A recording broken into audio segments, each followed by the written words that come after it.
The inordinate ambition of the Hausa Fulani oligarchy to continue to dominate the whole of what was formerly the Federation of Nigeria, the unrealistic desire to acquire the wealth and resources of Biafra while rejecting their people, the mad and homicidal desire to exterminate from the face of the earth 14 million Biafrans drove Gawan and his clique towards unleashing a costly war to attain the unattainable, the subjugation of this young but promising republic. Even with the vast resources of the former Federation of Nigeria with which to prosecute the war, even with the active collaboration of those international opportunists, Britain and the Soviet Union, an unholy alliance of vested interests, even with the attempt to subvert our government by suborning some of our highly placed military and civilian personnel, an attempt which was foiled at the nick of time, Gawan has failed to make good his boast to crush Biafra.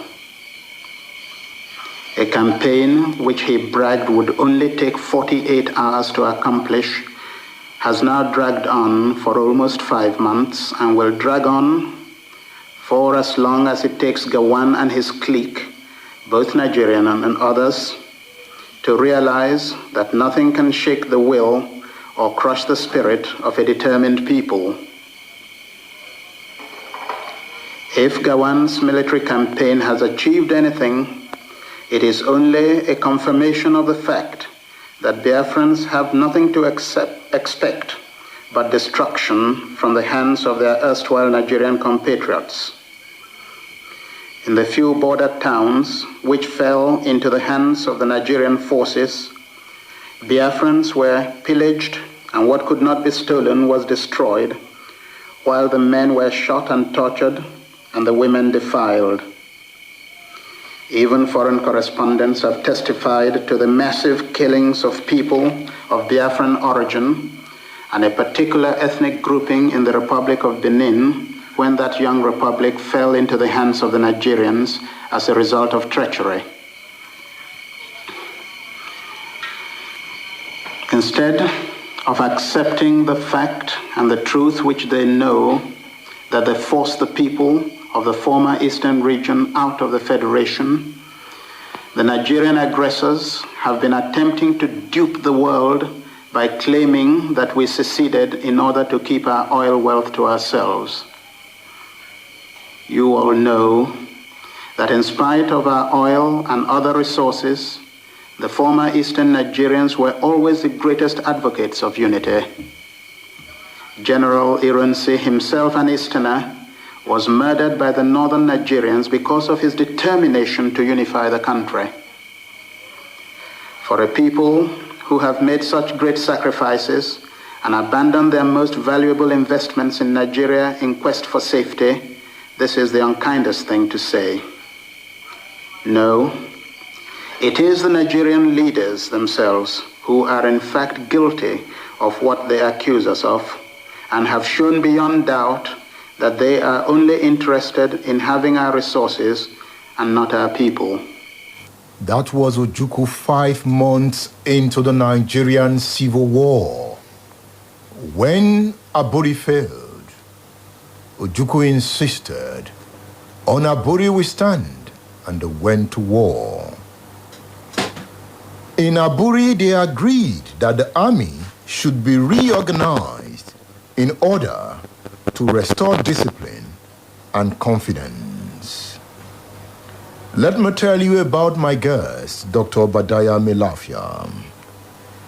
He was a chief economist in the Strategic Planning and Budgeting Department of the African Development Bank. Obadiah Melafia worked with the African, Caribbean, and Pacific Group of States and the Central Bank of Nigeria, where he was a deputy governor responsible for monetary and economic policy. Obadiah Melafia earned a Doctor of Philosophy from Oxford University in 1985. Melafia is a development economist. He was the presidential candidate of the African Democratic Congress, ADC, in the 2019 election. Dr. Milafia, in Aburi, they agreed that the army should be reorganized in order to restore discipline and confidence. They agreed that the army should be governed by the Supreme Military Council, which could be chaired by a commander-in-chief of the armed forces and the head of the federal military government. In Aburi, they agreed that area commands under area commanders and corresponding to existing regions should be created. What do you think?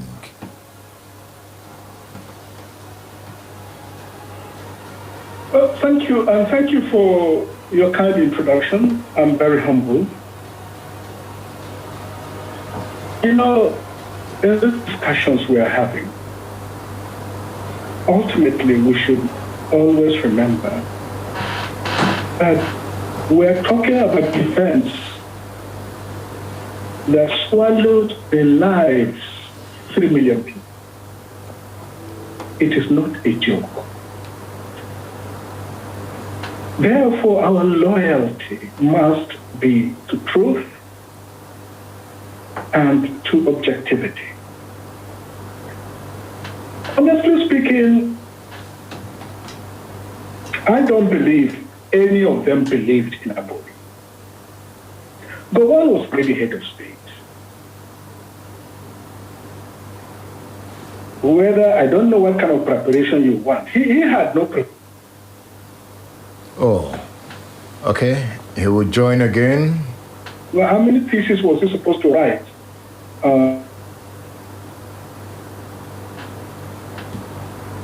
Can you hear me? Dr. Milafia, can you hear me? Okay. Professor Yuade, look at the... Impossible. It is possible that Gowon was constrained by his intellectual scope at that time.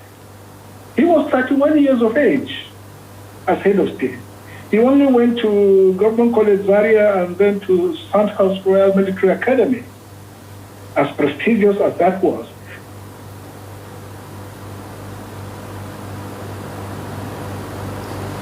Okay, this line keep freezing.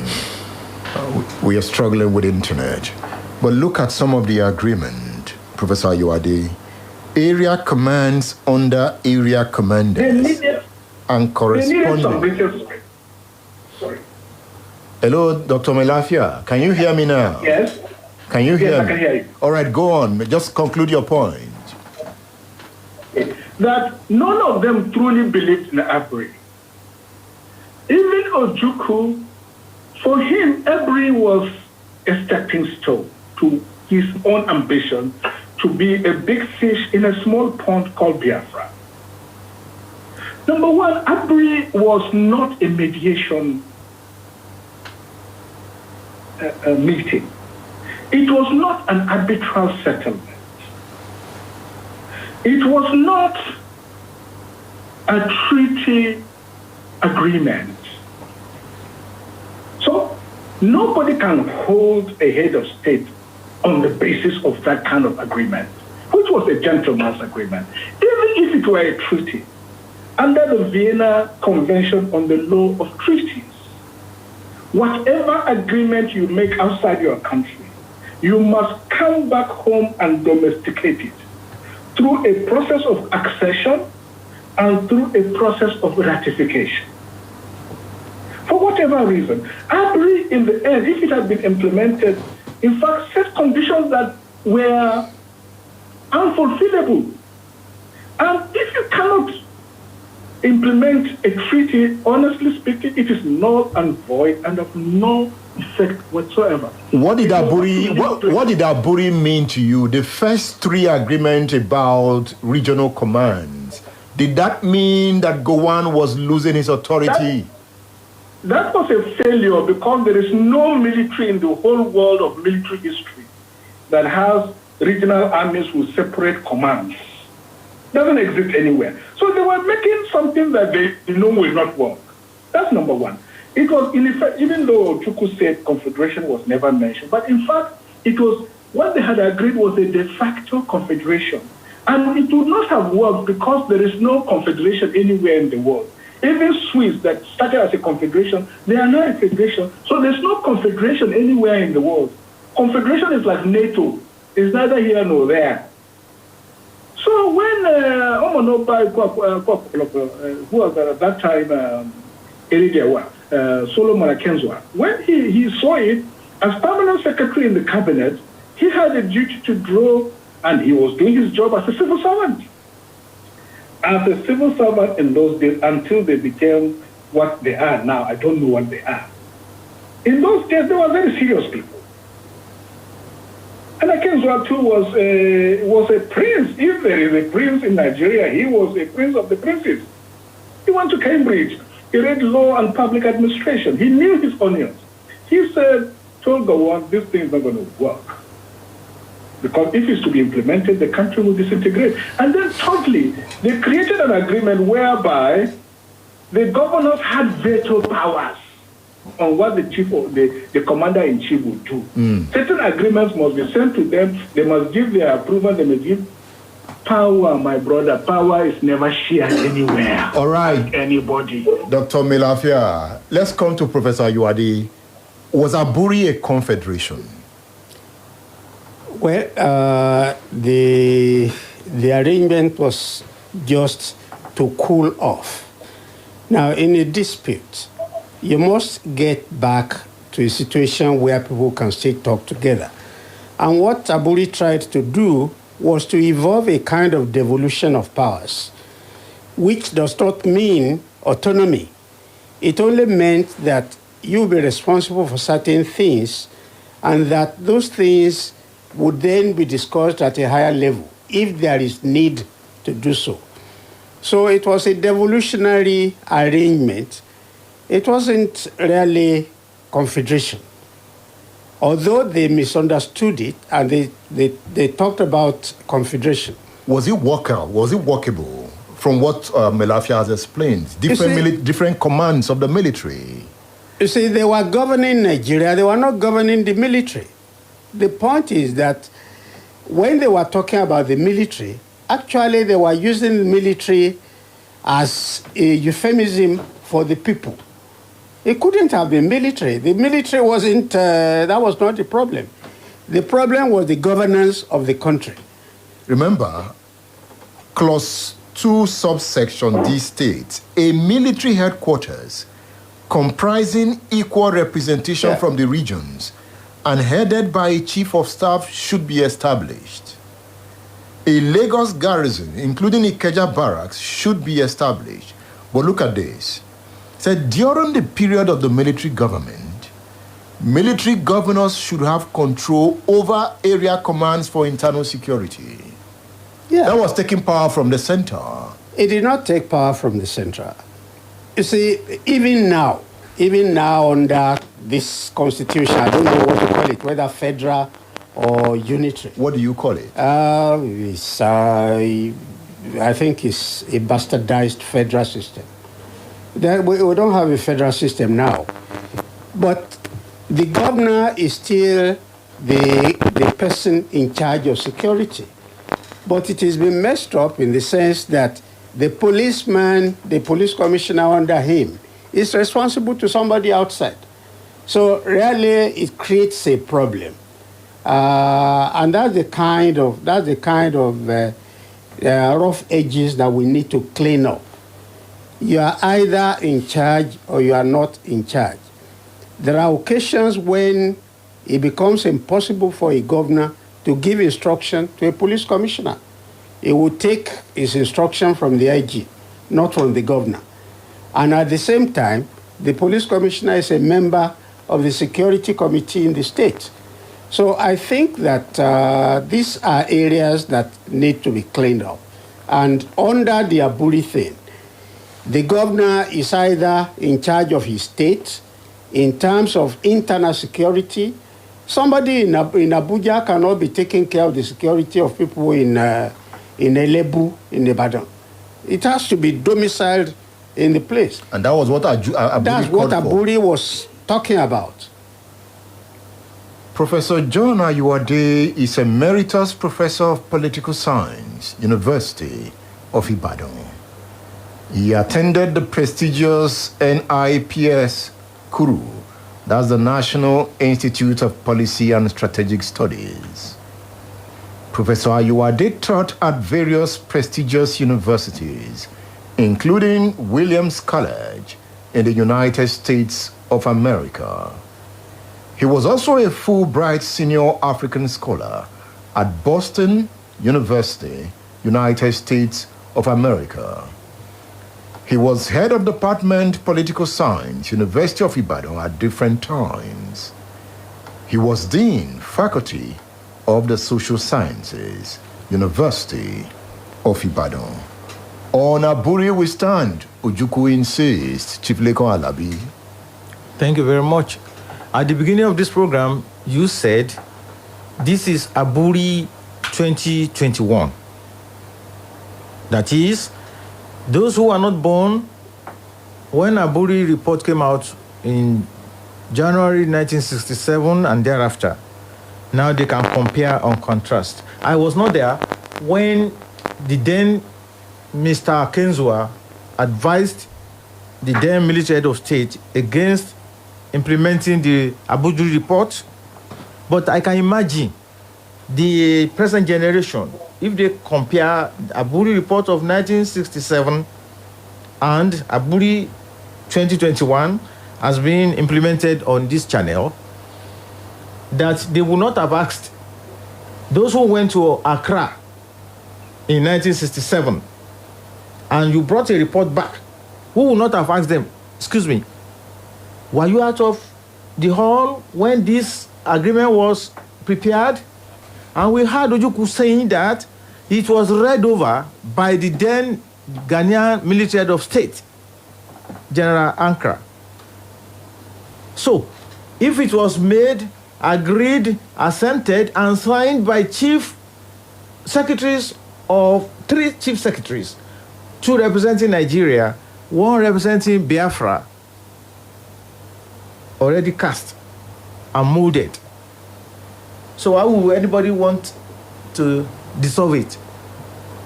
You were there, you met, the thing was typed, read over, signed, and given copies to you. So to me, it was when they got back to Lagos that the federal delegation led by the then head of state, Lieutenant Colonel Yakubu Gawan, as publicly now known that it was the secretary of the cabinet, the immediate past Oba of Bini, may so rest in peace, who later went to the head of state to pinch him and say, sir, you have signed off Nigeria with this report. So probably the head of state will ask him, so what do you think we should do? Disregard. And he came out with that press conference Disregard. where he explained what Aburi meant to the Nigerian side. And let me also remind us that at Aburi, we are Lieutenant Colonel Yakubu Gowon. He was the chairman of the Supreme Military Council. Commander Joseph Edet Akinwale Way was there. He was the commander of the Nigerian Navy. Colonel Robert Adeyinka Adebayo, military governor of the Western region, was at Aburi. Lieutenant Colonel Hassan Usman Kassina, military governor of Northern region, was there. Lieutenant Colonel David Ejo, governor of the Midwest region, was in Aburi. Also in Aburi was Major Mobolaji Johnson, military governor of Lagos. Alhaji Khan Salem, Inspector General of Police at the time, was there. And Deputy Inspector General of Police Timothy Omo Barre was at Aburi. Godfrey Abeze says the killing of Igbos in the north didn't start in 1966 after the so-called Igbo coup. In the 50s, Igbos were murdered in Kanu and Jos. Professor Ayuade, it seems history repeats itself constantly in Nigeria. From this comment, what do you have to say? Well, there has always been ethnic conflicts all over the place. But what was peculiar about the murder of Igbos in 1966 was that they were specifically targeted, and their properties were burnt out or either taken over and so on. It was a different kind of thing. What prompted the 1966 one was political. For some of the earlier ones, it was either economic or something, competition in the marketplace, and so on. So it was a different kind of conflict, and it resulted in what could be called pogrom, because it was a merciless, blind kind of attack on anybody. If you were Igbo, then they went for him. You see, it wasn't a question of whether they offended or they did not offend. It was even that bad that the 5th Battalion in Kanu took part in the pogrom. Ojukwu explained it. On May 29th, while Ironsi was there, that was the beginning of the pogrom. May 29 led to July 29th. July 29th led to the murder of the pogrom, September 29th. You know, I keep asking, what is special about 29th? May 29th, July 29th, September 29th. And later, Obasanjo came with May 29th as Independence Day. How do you break that down, Chief Leko Alabi? Thank you very much. We have described May 29 as bloody in the history of Nigeria. So, and I'm talking of the MKO Abiola Dynamic Group, of which I was the General Secretary. And so, since the annulment in 1993, every year we hold the annual June 12 lecture and luncheon, telling Nigeria that the appropriate democracy day in Nigeria should be June 12 or October 1 or January 15, 1970, when the war ended, not May 29. May 29, for those who know, is dead. Anyway, it's no more our democracy day. It's June 12 now. May 29 has always been bloody because that was the date in 1804 when Uthman Danfodio started the so-called jihad. So go back to history. Nigeria, federal government of this country, we always implement certain policies that will have the gap of May 29 or May ordinary. So thank God, May 29 is out of our national calendar. It is now June 12 that is Democracy Day. May 29, you have started with the call-off you are recalling now. Why must everything bloody in this country be started or done on May 29 or May? The May 29 pogrom in the north was spurred on by the decree which Major General JTU Aguiyi-Ironsi chopped out, turning Nigeria from federal to unitary system of government, and the northerners felt, where is the capacity to match the south?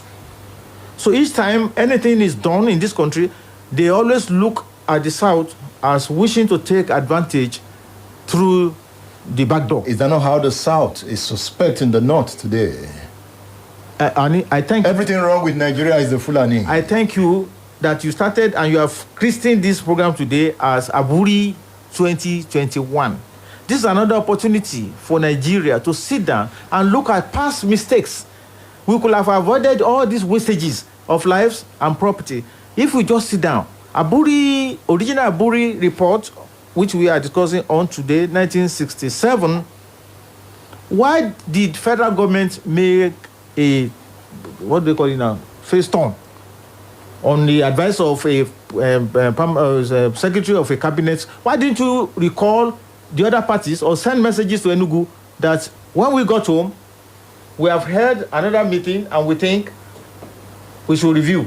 Okay, I want you to hear what Gowon said. Let's look at Gowon Aburi 1. But Dr. Melafia, please listen to this. Gowon is speaking.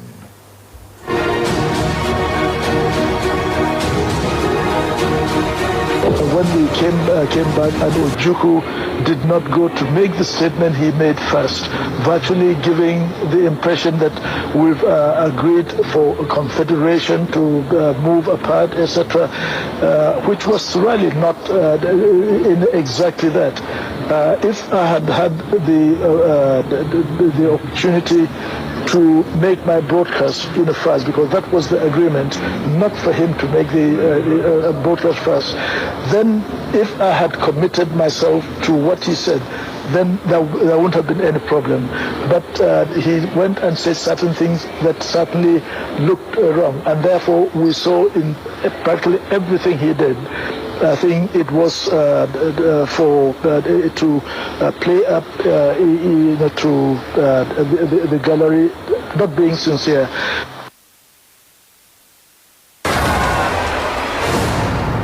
State Affairs with Edmondo Bilo is live. Ojukwu wasn't sincere. Dr. Melafia, as we coast home, the Nigeria of the moment, is it a Nigerian that has learned any lesson from the Aburi Accord? Not at all. Not at all. We haven't learned any lesson. Now, look, I know that Gowon is at the receiving end of a lot of the accusations on why Aburi fell. Aburi fell, actually Aburi. But Ojukwu also had his part. You know, I don't know whether you gentlemen have read the autobiography of Olusola Shanu. Yes, we have. Ambassador Olusola Shanu. His autobiography, his memoirs came out just a few years ago. Yes. Fantastic memoirs. Thank you. He was a young diplomat that, in the middle of the Civil War, accompanied Gowon to one of the peace meetings in Liberia. And he says that in his memoirs. Please listen carefully. That they were supposed to meet at 9 o'clock. They were all seated. Ojukwu's delegation did not come on time. They didn't leave their hotel until after 2 hours. The President Tubman, everybody were seated already waiting. And Ojukwu just came in. He came in, he came and sat. He did not apologize for being late. He just sat down and then stretched his hand behind his assistant. He gave him his cigarette and matches. He lit the matches and started smoking into Gowon's face and into Tubman's face. So President Tubman, a very old man, highly respected statesman globally, he said, "You, this young man, have they ever taught you manners at all in your life?" That's what he told Ojukwu. Please check the Google and go to Google the video clips on the Aburi meeting. You will find Ojukwu doing exactly the same thing. He was smoking into Gowon's face. Not me saying that. I didn't believe Ambassador Olusola Shanu. You see, I'm a student of diplomacy. I studied diplomacy myself. And you see, it's not just the written letter. It is also the body language. And obviously, just smoking into their faces. And he was the only one doing that. Ojukwu was the only one doing that. Showed that you had no respect for him. Even if you are older than him, he's not head of state. You owed him a minimum of decorum. And he knew Gowon hates cigarettes. So it's an example of saying that everybody there went with not very good faith, including Ojukwu. No. If you study have we learned? Okay. No. Let me finish. If you study the history of Biafra, you understand everything he says is I. Never we. He was just another African tyrant. Having said that, we are exactly where we were in 1967. We are back to an Aburi moment again, where there's a lack of sincerity, there's a lack of good faith. And this time around, almost every part of Nigeria wants to break up. Yoruba land, Oduduwa, Igbo land, Biafra again, and even Middle Belt are joining them. They want Kwararafa Republic. And Miete Allah, the other day said they are ready even to break away. After all, they are already building railways and refineries with Nigerian money in Niger. So we are in another Aburi moment that if we don't exercise wisdom and restraint, a worse calamity will befall Nigeria. And I say this not as an alarmist, I say this as a patriot. So these are the mortal dangers. And you see, except for the Czechs and the Slovaks, their own was an outlier. There is nothing like a peaceful divorce. It's going to be violent, it's going to be bloody, and unfortunately, millions of lives would be lost. This is something you and I must do everything in the name of everything that we hold most sacred on earth to prevent this calamity. Sorry, sir, I didn't mean to interrupt you. Calamity. Make your point. Hello, good morning. Yes, good morning. Oh, my name is Cecilia Adidiga. I've listened to all you have been saying since morning, but I want to touch on what Dr. Melaya said. Let's forget all the past. You know how many lives we have lost in this country. Let us now begin to see how Nigeria is going to be peaceful. Number one, let us leave this unitary government, leave it alone. And then we start the government, that of U.S., that they are using presidential, but the states are very strong. Let's all begin to do that now at Lu Center. Number two, if that is not possible, if we are breaking away, we can break away peacefully. Look at Russia. There are so many states there now, and they didn't go to war. Czech broke out, no war. Why can't we do that here in Nigeria too? We can break without war. Thank This you. is my point. This is the point I want to raise, please. Thank you. Thank you. Hello, good morning. Hello. Good morning. Yes, good morning. Good morning, Mr. Edmund. Hello. Yes, I've been for conversations, and to be honest, you are creative and your analysis are top notch. I want to refer to the man on the phone, the man the mayor last year. If you look at the way he's General Oguku, or talking about General Oguku, is he talking about Aburi? Is he talking about a naming ceremony? How can General come to attack issue of national discourse unprepared? He also refer in such a cycle. He's talking about someone's body language and smoking out. I'm telling you, sir, that such a man making such cannot be called to issues of national. In a matter that unity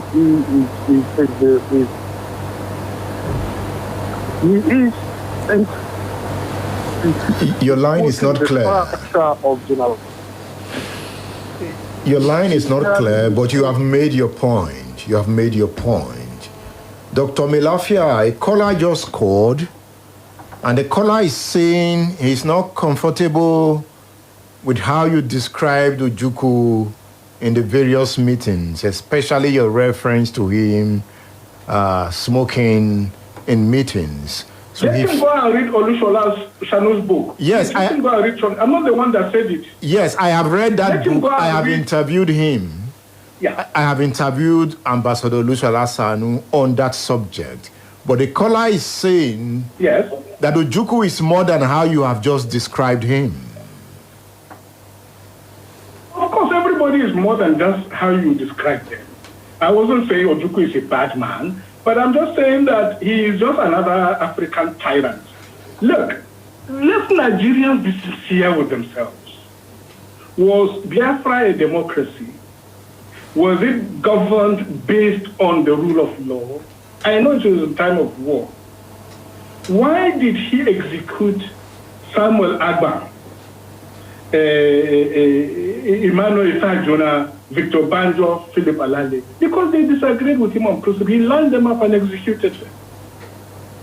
Is that what a democrat should be? Everything is I, me and myself.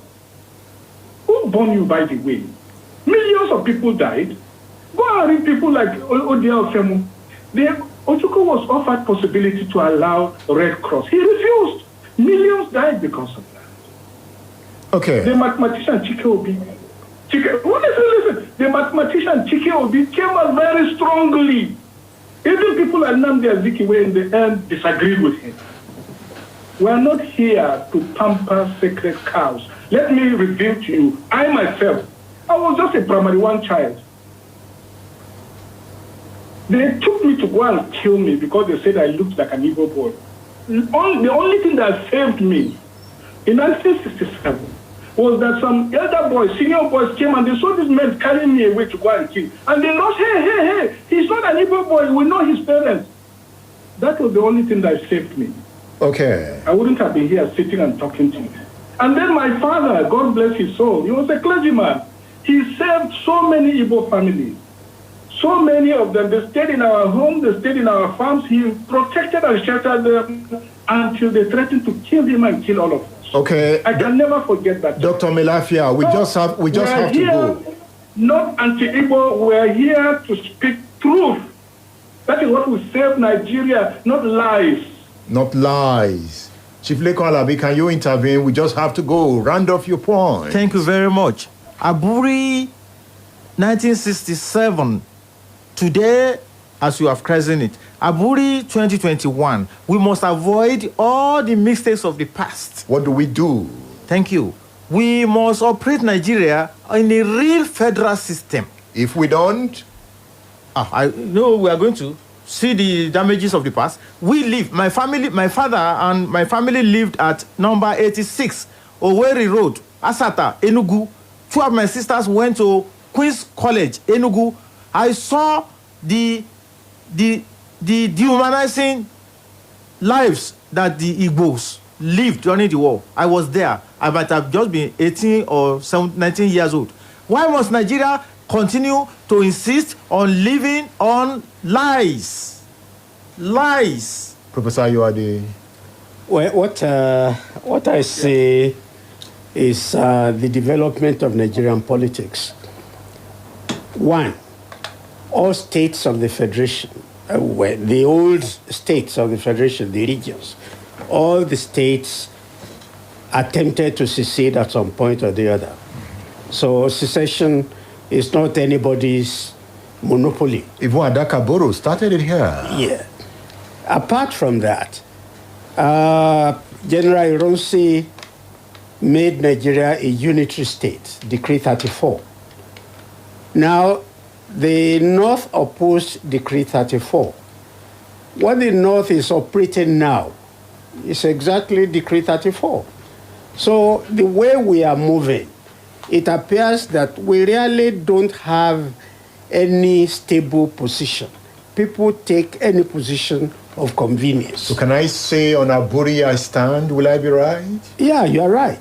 Because what's going on now is a state of flux. So we should reconsider Aburi. We definitely have to consider Aburi.